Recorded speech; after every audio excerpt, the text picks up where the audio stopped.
Good morning, guys. This process of becoming our true great selves and finding our true happiness, freedom, peace within ourselves so that nothing outside of us can slow us down is very difficult. It's very hard. However, one thing that's helped me so much and drives me each and every moment, my one word determination is a decision. And I want you to know that if you just start the path, if you just decide and you make one positive choice, the effects or the impacts, benefits to you are immediate. It's not something that's going to happen just down the road. It happens immediately. You start to build yourself up. You start to find out what you're really made of. Because many people will not even bother going on this path because they think it's too hard. It's too hard. They're just consumed by that. But I want you to know that one decision changes you in the moment. If you keep doing that, you're going to find your true greatness and your happiness. Have a great day, everyone.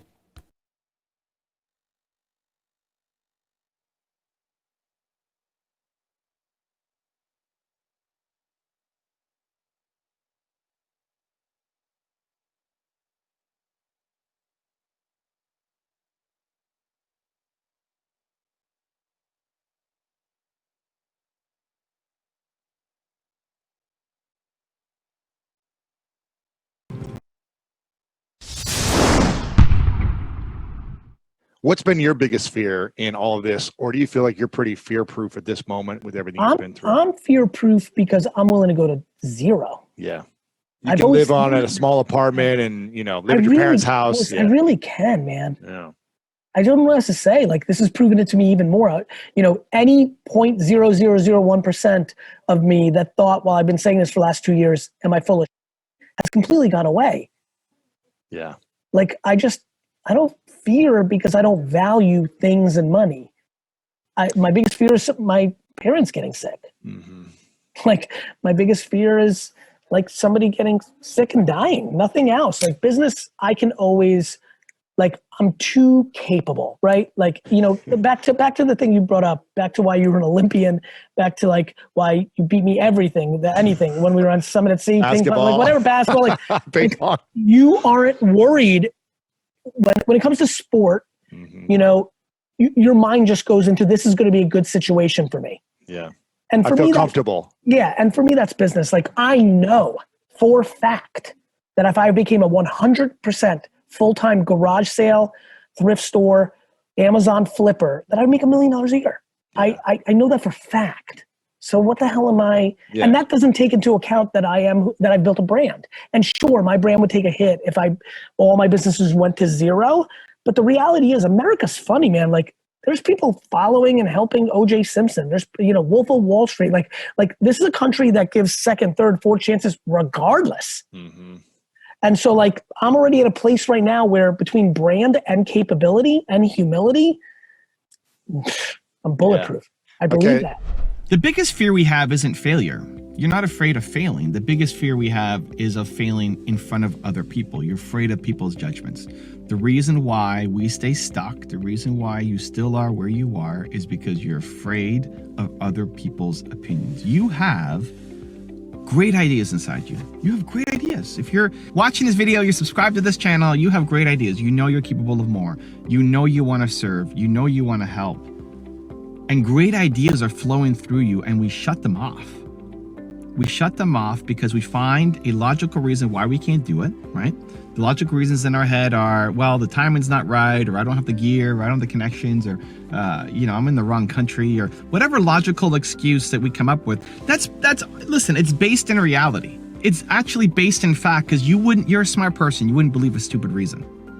So the reasons that we're listening to are actually based on some kind of fact, but they're still an excuse. And underneath that reason why you can't do something is because you're afraid. You're afraid, I'm afraid, we're afraid of taking the next step. And the fear underlying that is not the fear of it not working out. It's the fear of it not working out and who's going to see you fail. We're so tied up into what other people think about us that we'd rather play small for life than actually go off and accomplish and risk failing in front of other people. We're so afraid of that we never go off and chase our dreams down. And you're stuck in this mental exercise of what you could do and then never actually doing anything. My biggest fear is disappointing people. You know, that's still fear of judgment. It's still fear of I'm going to show up and speak at an event and it's just not going to go well, that people will be unhappy with my speech. And I put a crazy amount of pressure on myself. And in my head, I think people are here, and if I struggle, then the whole thing is ruined, right? I remember I was speaking at Brendan Burchard's event, and it was in Puerto Rico, and people are paying tons of money to be here. You know, it was a $30,000 to $50,000 mastermind, and everybody's got giant businesses, right? These are multi-million-dollar businesses, owners who are in the house. And it was a multiple day event. I think it was a 3-day event.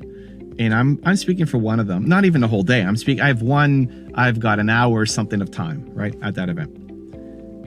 In my head, it's if I suck on stage, then people will freak out and be unhappy and say this was a total waste of an event.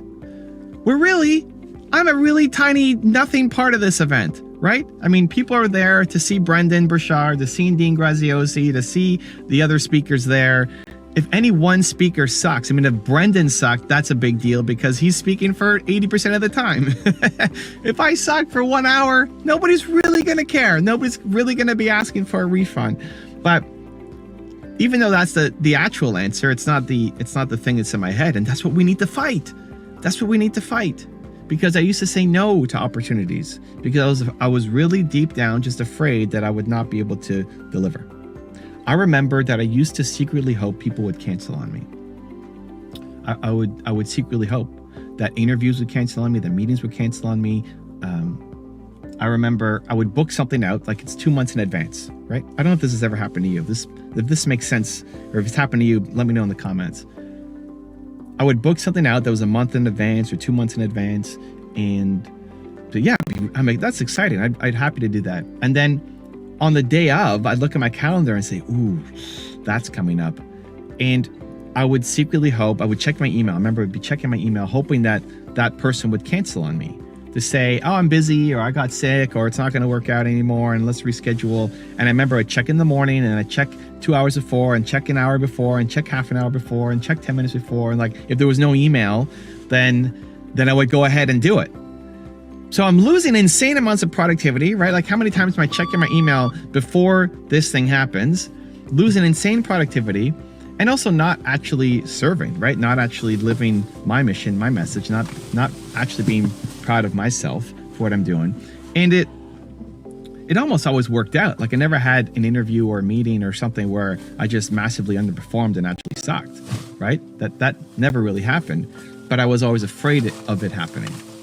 And so I had to teach myself, this is what I want to do. Like the only thing worse than me not doing this is me doing this and canceling, right? Or me never doing an interview and me never doing a meeting.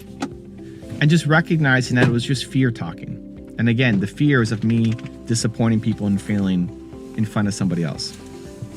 I'm sitting here filming in the car. Nina just came back. We love you, Nina. Nina's doing some grocery shopping, and I'm filming here, you know, in the car. We got the dogs here in the back seat. Timo's chilling, and this used to make me afraid. You know that look, there's a guy who just pulled up next to me. He's not watching, but in my head, it'd be like, this guy's watching. You have to be afraid of filming in a parking lot. Be afraid of filming walking down the street. I'd be afraid of filming with my sister in the room. You know, I used to be afraid of all of that. So what is that? It's just fear of other people's opinions. Why am I afraid of this guy? Why am I afraid of that guy? I don't know that guy, right? Why am I afraid of him and his opinion? First off, he doesn't even care, right? He's not even looking at me. He doesn't even care. Maybe he never even noticed that I was filming, period, right? So we think people care. They don't care. On the off chance that he actually cares, maybe he is judging me and thinks I'm crazy holding this camera up with the tripod in my hand. Maybe he thinks I'm crazy. Great. If somebody's leading with that, then they hate their own life. Like if somebody's leading with just negative judgment, he's got his own issues to deal with that have nothing to do with me. Or maybe he's inspired. Maybe this guy goes, look, he pulled out his phone. Maybe he's making his own YouTube video. Maybe he's inspired. Maybe that guy is now going to be the next YouTube sensation. Let's go. So we assume that everybody's going to watch us. Everybody's only looking at us, and we're going to disappoint and be a giant failure, and everybody's going to laugh and ridicule us, right? Like that's the thought that's in our head. Where the reality is, most people don't care. Most people, right? Like 90% of people don't even care. 5% of the people might judge you, and they're in a really negative spot themselves. And the other 5%, maybe they're inspired by you, and they see that and they go and do something with their life. But you playing small and listen to that fear instead of actually taking some kind of action will always lead to a negative spot. Like you know that you could do more, you want to do more, you want to serve on a bigger scale, but listening to that fear instead is keeping you stuck. This is one of the biggest problems for entrepreneurs, is that you have all these great ideas that are flowing through you, right? You've got an endless list of ideas. How big is your list of things that you could do that you get excited by when you look at them? And then how many are you actually doing? Well, not very many. You're missing the momentum, because at the end of the day, you could write down a list of all these reasons why it can't work out, and when the timing is going to be just right and perfect, right? I'll start this on January 1st, or start this next month or next week or Monday or on my birthday or some artificial day. You come up with some reason of when you should be starting this thing, right? But if you actually examined it, if you actually took a little step back and looked at your goals that you haven't hit, that you haven't started, that just remain an idea and you've never taken momentum on, if you actually took 5 minutes to step back from it, create a little distance and look at them, and look at your list of reasons why you haven't started, really it's just fear. And when you can catch that, that's when you make a life-changing decision. Because as long as you are not chasing down the things that you want to do because you're afraid of somebody else's judgment of you, as long as that is the thing that rules you, you will never win. You will never accomplish anything great, and you'll live life with regret. So even now, my biggest fear is still disappointing people. And the ongoing challenge is to catch it. And when you can catch it, and when you can no BS catch it, to say, I'm just throwing up a bunch of excuses, but really I'm just afraid. When you can catch it, then summon the courage to go do the difficult thing. Summon the courage to say, I'm gonna take this fear head on. Because as long as that fear runs your life, you stay stuck. And every time you catch the fear and you do it because of, not just feel the fear and do it anyway, feel the fear and do it because of, you start to teach yourself to be a little stronger, a little more courageous, and you move a little bit closer to becoming the person that you are capable of being.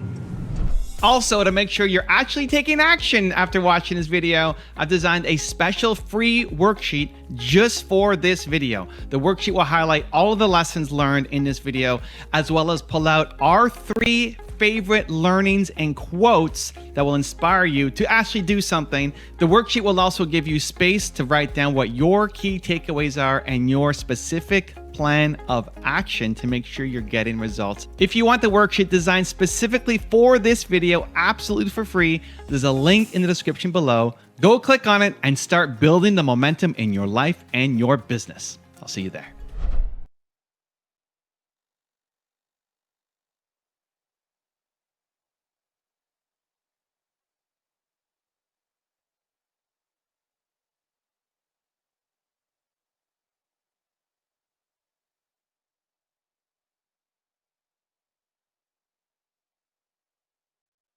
Morning, guys. I want to share with you another personal story today. This is to highlight how we all are unique and we're all different, and we all have that sense of wanting to show and express this. As you know, I work with students every single day, and I had a young student the other day come up to me and ask me, Mr. Francis, are you proud of me? And in that moment, I said to her, I am so proud of you. When you try your best, when you give your best, and you are doing it every single day, I can see it. And you should have seen the expression, the light that shone on her face.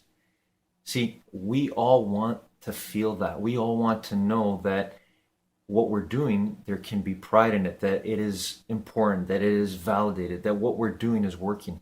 It's at a young age, it's at any age, we want that. And when we have that feeling, then we can truly become the greatest light we can be. Hope this helps everyone. Have a great day.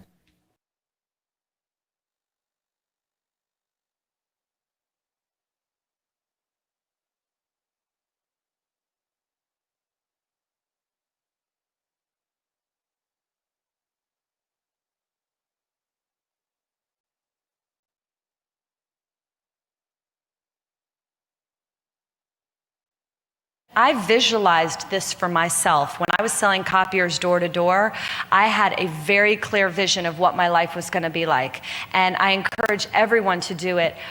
Take a snap photo of what success looks like for you. How many employees do you have? How much are you making? Where do you live? Are you sitting at a table with world leaders? Are you standing on a stage in New York City giving a speech? And hold on to that snapshot, and you will subconsciously start to make decisions that get you there. And so my snap photo for myself when I was going door to door to sell copiers was to be self-employed, invent a product that I could sell to lots of people and not just one copier to each person, and create a business for myself that would continue to fund itself if I wasn't present. I wanted money to be generated without me having to be there. I was that specific in my vision. Want to be happy? Build a life, not just a business. Hey, it's Evan Carmichael, and this channel was created to help you overcome the #1 challenge that is holding you back, a lack of belief in yourself. You watch these videos because you know there's something more inside you too. You've got Michael Jordan level genius at something. So today, let's live your best belief life and learn how you can activate the power of visualization. Enjoy. Rule #2, have faith with Steve Vai. It's good to have a goal. And wherever you set your goal, you have to have the patience, the discipline, and the faith to break it down and take it step by step. Even if your goal is to be able to play a Beatles song on the beach, that's a particular goal, and you need to break it down and build and have faith and visualize yourself doing it. And if you visualize yourself doing it and you stick to your guns, there's nothing in the world that can stop you. Rule #3, realize that you can do better with James Cameron. What finally attracted me to film in such a definitive way was it was the only place I could reconcile the need to tell stories and to work in a visual art medium and the desire to understand things at a technological level, and my fascination with engineering and technology. I watched a couple of really bad directors work, and I saw how they completely botched it up and missed the visual opportunities of the scene when we had put things in front of them as opportunities, set pieces, props, and so on. And they had these great actors to work with, and they just blew it. And there was a moment where I said, I may not be very good at this, but I know I'm better than that guy. And that was kind of a critical moment, because when you realize that you can at least be better than somebody else who's already doing it, then you can visualize yourself doing the job.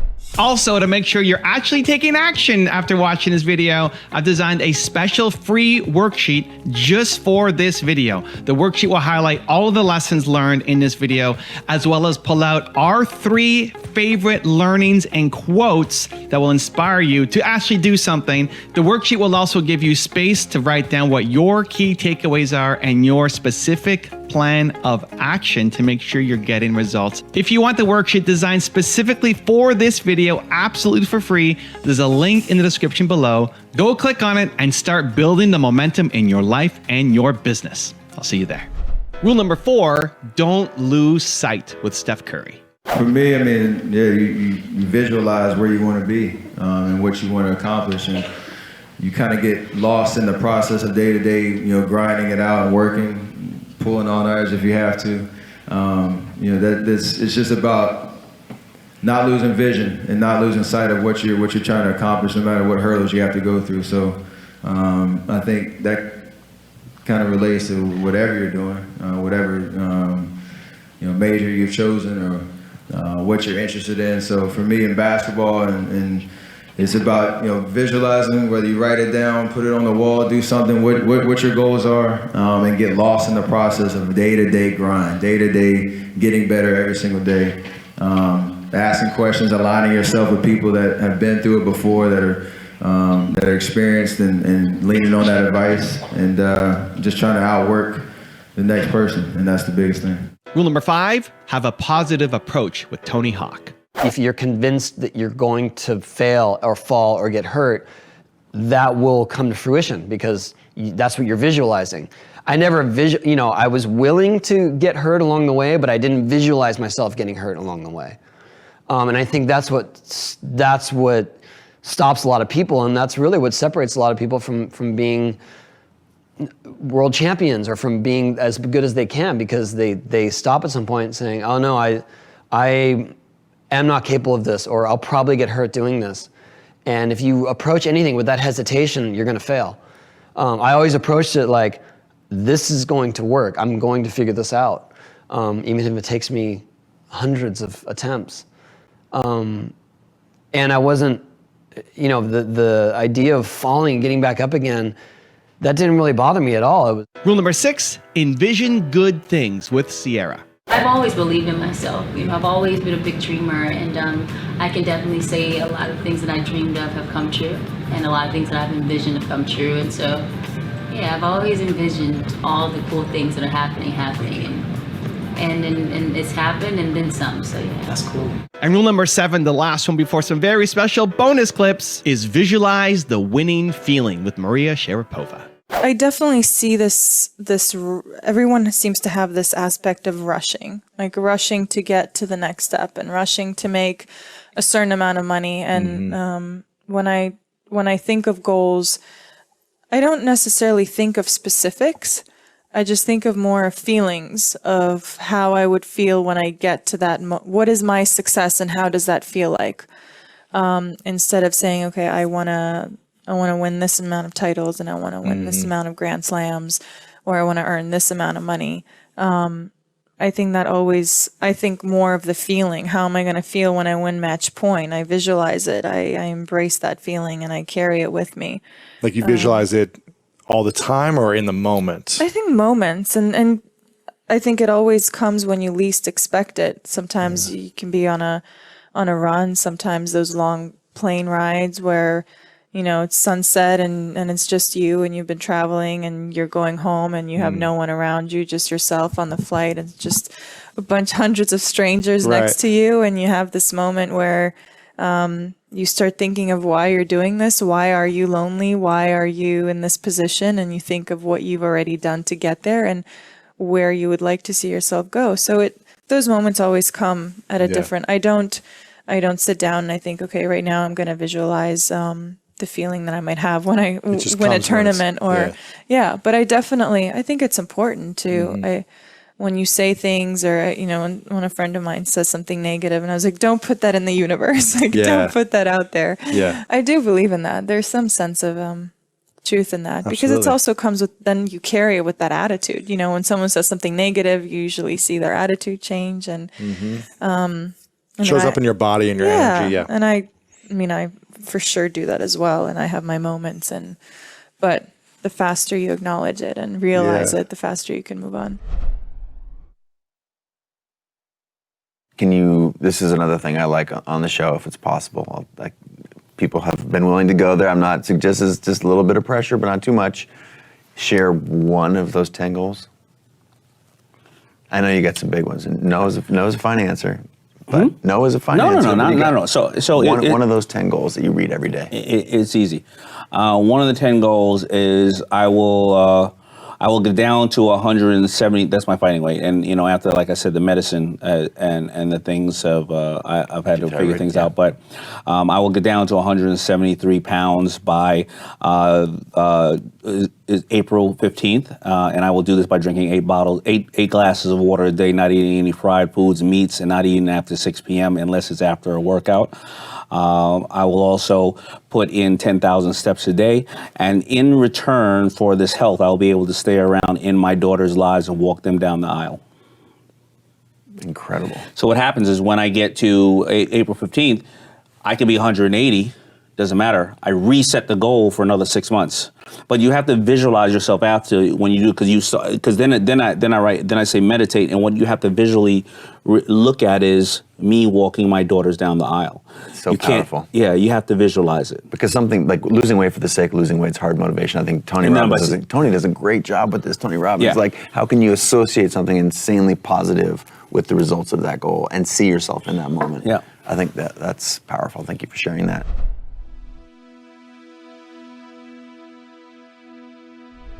Because you made it this far in a video, I want to celebrate you. Most people start and don't finish. Most people never actually follow through. Most people say they want something, but they don't ever do the work to actually get it. But you're different. You are special. Believe Nation, you made it here all the way to the end, and I love you. So as a special celebration, if you put a hashtag Believe down in the comments below on this video, I will showcase you and celebrate you somewhere on the screen in a future video because you are awesome. If you want to go even deeper into the power of visualization, check the video right there next to me. I think you'll love it. Continue to believe, and I'll see you there. That's what people don't understand, man. If people see the end result, I remember that guy saying, "My God, man, I can't believe what I've just done. I put everything."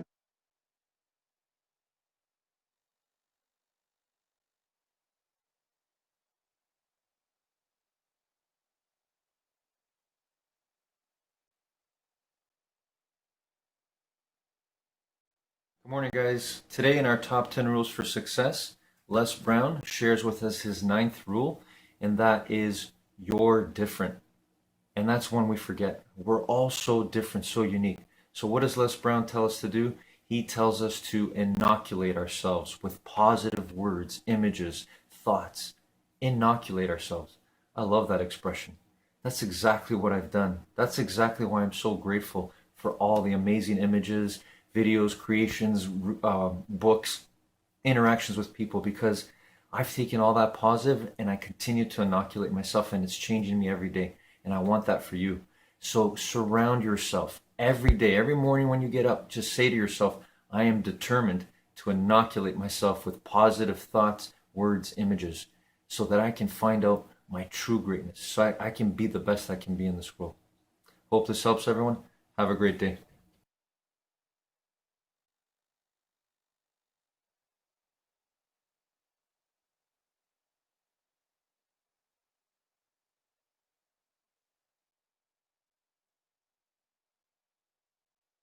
What's made you successful? I have all these stupid little sayings that I tell myself all the time, or tell employees or whatever. And one of them is, the one thing in life that you can control is your effort. And I always work my ass off. Always. You know, first in, last out. I went 7 years when I started my first company without a vacation. I lived like I was broke because I was, and obviously today I still do. Yeah. I don't know why me, in terms of why I'm here and somebody else isn't, but I've always just tried to bust my ass and be smart about it, and always keep learning and trying to improve. Need motivation? Watch Top 10 with Believe Nation. Hey, it's Evan Carmichael, and I make these videos because you are probably the most ambitious person in your circle, but you know you're capable of more. And you get that push by surrounding yourself with the best. So today, let's learn from one of the best, Mark Cuban, and my take on his top 10 rules of success. Enjoy. Rule number 2, accept your fear. How do you fight the fear to take the risk? You don't. You accept it, and you use that as motivation. I can't even tell you how many times I was terrified. You know, when I first started my business, Barbara's right. You know, when you're broke, you got nowhere to go but up. I was sleeping on the floor, eating mustard and ketchup sandwiches. I had nothing to lose. Right. And so, you know, and I was terrified that, look, if I didn't make my next sale, my business was over.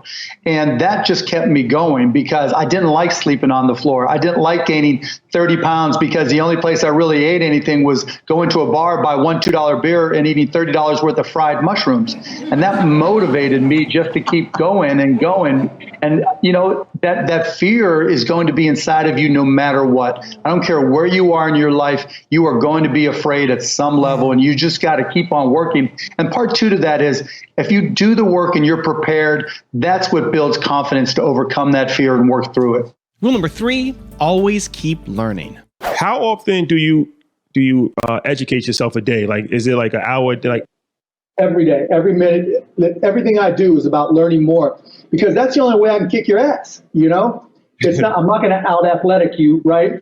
It's not about my basketball IQ. It's about my business IQ, right? And technology and business, and everything's always changing.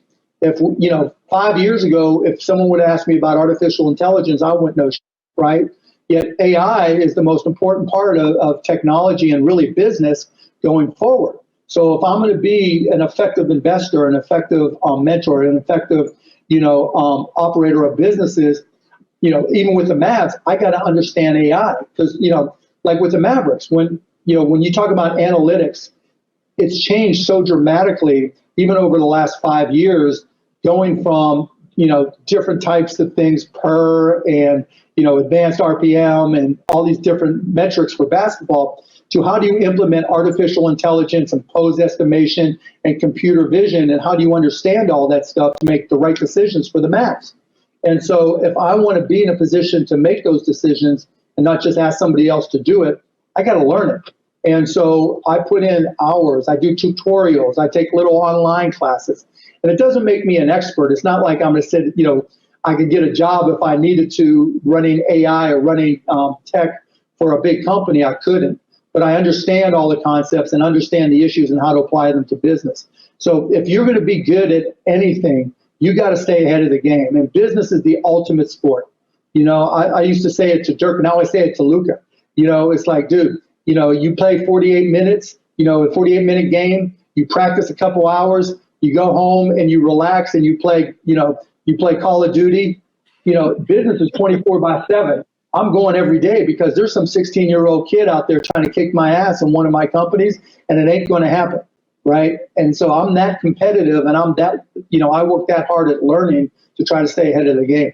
Rule number 4, follow your curiosity. Michael Jordan had the body, he had the temperament of a champion, so he goes into sports. Do you think they call that bounded rationality? Instead of saying, I could be every possible thing in the world, you kind of limit it and say, all right, I'm more of a math guy. Oh, I'm more of a people person. And then you try to find your destiny within that? Well, I think they go hand in hand, right? Because the type of person you are, kind of points to the things you're good at. Are you 12? You're not going to know. Are you 16? You're not going to know. If you're 18, maybe if you have a special talent, right? You can throw a baseball 100 miles an hour. You can sing and your voice is incredible. You're a concert pianist. You're a chess grandmaster. If you have a specific skill set or talent that just immediately propels you to the top, you want to follow that. But I remember having a list. I still have it. When I graduated from college, I was getting ready to graduate, and all the different industries that I thought I might want to partake in. When you find something you're good at, go for it. And I also always say it's not about passion. Everybody's got passion for something, right? Don't follow your passions, follow your efforts. Because people say, I was passionate to play baseball. I was passionate to play basketball. It doesn't mean all of a sudden I was going to be good enough. But I found myself being really curious about business, being really curious about technology. And that curiosity is really what drove me. And I think, particularly if you're young today, curiosity is great. Always learning and trying to find new things and being curious about new things, because that's what leads you to that path. Trying to figure out in advance, that's hard because you don't know what you don't know. Also, to make sure you're actually taking action after watching this video, I've designed a special free worksheet just for this video. The worksheet will highlight all of the lessons learned in this video, as well as pull out our 3 favorite learnings and quotes that will inspire you to actually do something. The worksheet will also give you space to write down what your key takeaways are and your specific plan of action to make sure you're getting results. If you want the worksheet designed specifically for this video, absolutely for free, there's a link in the description below. Go click on it and start building the momentum in your life and your business. I'll see you there. Rule number 5, be yourself. Generally speaking, Mark, as we kind of wind things up here, you have lived your life as an iconoclast. And in a way, that's a template for other people, but in a way it isn't. So in other words, how much you've got an ordinary person, ordinary man or woman, how much of an iconoclast could you or should you be like Mark Cuban? Oh, I don't care. You should just be yourself, right? I mean, I take pride in the fact that I didn't give a shit what anybody thought or said.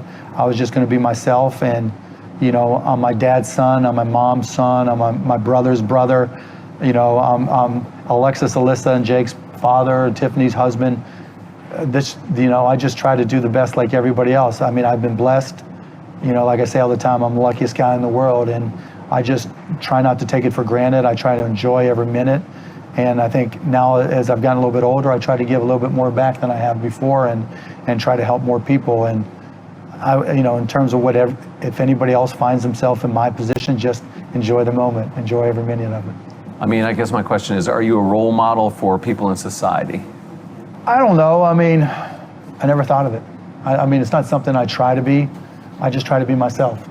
You know, I just try to help where I can, do what I can, be a good dad, and you know, I'm not trying to be something for somebody else, just myself. Rule number 6, don't be afraid to fail. I'd like to talk a little bit about failure. You know, you've had some, and famously, I think were fired from early jobs, right, which forced you to be an entrepreneur. Were there any failures that, you know, in hindsight, were just super valuable and like set you on the path? Yeah, all of them. Yeah, I mean, I learned more from the places I got fired from and the places I worked that I hated than I did from the places I liked. You know, I learned what not to do.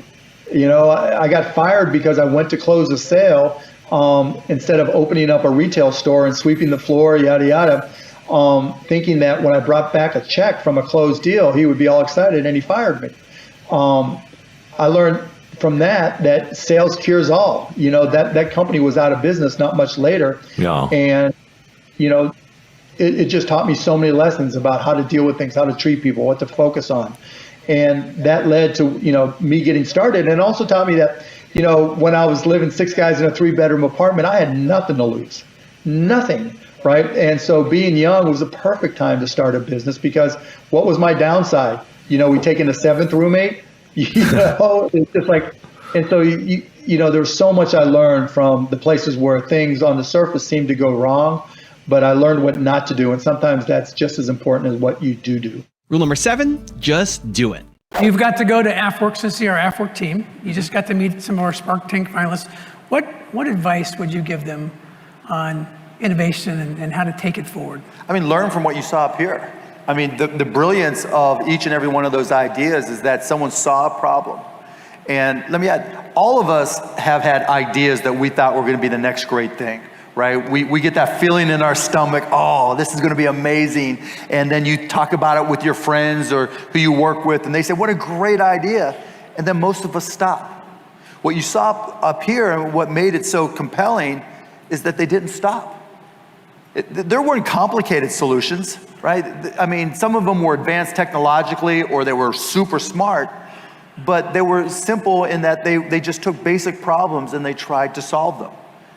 There's nothing, that's something each and every one of us can do. And so the best advice that I can give you is do it. You know, when you have that idea, when you have that opportunity, do it, because that's what separates the people that just separates the entrepreneurs or the intrapreneurs from everybody else. They just took that first step. Don't be afraid, take that first step. What's the worst thing that can happen? Rule number 8, be agile. Innovate, be agile. Because we're all going through a reset. And, you know, like I say all the time, we're going to look back in 10, 15 years, and there's going to be 5, 10, 20, 50 companies that are world-class game changers that were created because of this pandemic. Why can't it be you? Why can't it be your company? Why can't you change the game? You know your competitors are struggling as well. And even if you're competing with larger companies who maybe can work on smaller margins, or maybe you can work on smaller margins because you're lean and mean, they're worried about protecting their legacy businesses. You know, they can't be as agile as a small business can. And that's the other point I'm making. Innovate. And that innovation doesn't have to come from the top. Again, when you're talking to your customers, when you're talking to your employees who may be talking more to your customers, ask them for ideas on how you would do things differently. Because every CEO, every entrepreneur goes through that thought process prior to all this, where they say, if I only had the time, I would do A, B, or C. If I only had the time, I would redo my marketing materials, my website, whatever. If I only had the time, I would redo my supply chain. Or if I only had the time, I have all these new ideas I'd like to try. Now you have the time. now's the time to do it. Now's the time to be agile. Now's the time to innovate. You know, one of my favorite sayings is when you run with the elephants, there's the quick and the dead. And now you got to be really, really quick because the elephants can't run at all. They can't dance. And so this is a unique time, a unique opportunity. Rule number 9, try different things. Got to be great at something. It's not just about being good and doing your job and getting through the day and not creating any problems. It's about what can you be great at? And that's where the effort comes in. Now, you're not going to just be able to pick and choose and be great at it. I couldn't be great at basketball or hockey or a lot of different things, right? So you got to try as many different things because, like I said before, it doesn't matter how many times you fail. You just got to be right one time. That's it, one time. So if you're busting your ass in the mailroom and that ain't it, what are you doing at night? What do you do in the weekends? What can you make that you can sell to other people? What is it that you can buy that you can sell to other people? What is it you can sell online? What is it what service that you can offer? Can you go and teach Alexa how to do skills and go door to door? Whatever it is, you've got to find that one thing you can be great at, build a business around that, bust your ass, and it's possible. And rule number 10, the last one before some very special bonus clips, is share great stories. Do you have a favorite Shark Tank behind the scenes story? Like, is there some? Oh, there's so many of them. Yeah. There's so many of them. Most of the time, so Shark Tank, when you come on, they might last anywhere from 30 minutes for a stupid deal to 60 to 90 minutes. So in real time, they go on forever, and a lot gets edited out. And there's just times, particularly Lori, where she'll say something and didn't realize that it's completely inappropriate. And so, you know, because she just doesn't think that way. And so it's a complete double entendre. And so one time, she'll kill me for saying this. So one time we had a vitamin company, and I hate vitamin companies on Shark Tank because they make all these claims, any supplements, right? And so they came on, and it was spray, and the guy's sitting there, and he goes, you know, a lot of people have problems swallowing vitamins, pills, right? So we created this spray.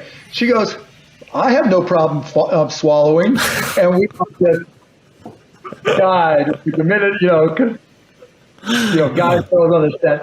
And then, you know, her husband's back in the back laughing, and then it dawned on her what she had just said. So just those types of moments, or Barbara, you know, or Kevin too. Kevin, you know, we like to pick on Kevin a lot because he's kind of a one-trick pony with royalties and licensing, you know, but there's times when he's got a really great heart and he tells great stories. When instead of just holding on to all of the stock that you got from Yahoo, you did what we call a collar. You collared it. So you hedged it. So tell everybody what went through your mind, because that was a big bet with huge dollars, right? Yeah. And it was It was actually pretty simple. So, you know, hedging stock, if, you know, Yahoo paid us in Yahoo stock. And, you know, I was smart enough to recognize, I guess, that what goes up could go down. But it wasn't that big a step because I was worth more than $1 billion. How much did I need, right? So I was telling everybody, just find me a way to hedge it. So in the event, look, if the stock price goes up and I leave something on the table, so be it, right? But I like that B next to my name and I wanted to keep it. And so I sold calls, bought puts, and effectively hedged it so that by the time, so there was a period of time from when I'd done that, and the internet stock market kept on going up, and I told people I'd hedged it, and Goldman Sachs, the company, had told people what I'd done. And I remember going on CNBC, the business channel, and then the guy going, boy, don't you feel stupid that Yahoo stock has kept on going up and you had this hedge? And I'm like, yeah, I feel so stupid riding around my G5 that I bought online, you know. And it was just like, not to sound like a crazy, greedy capitalist, but yeah, and it was like, I just didn't want to screw it up.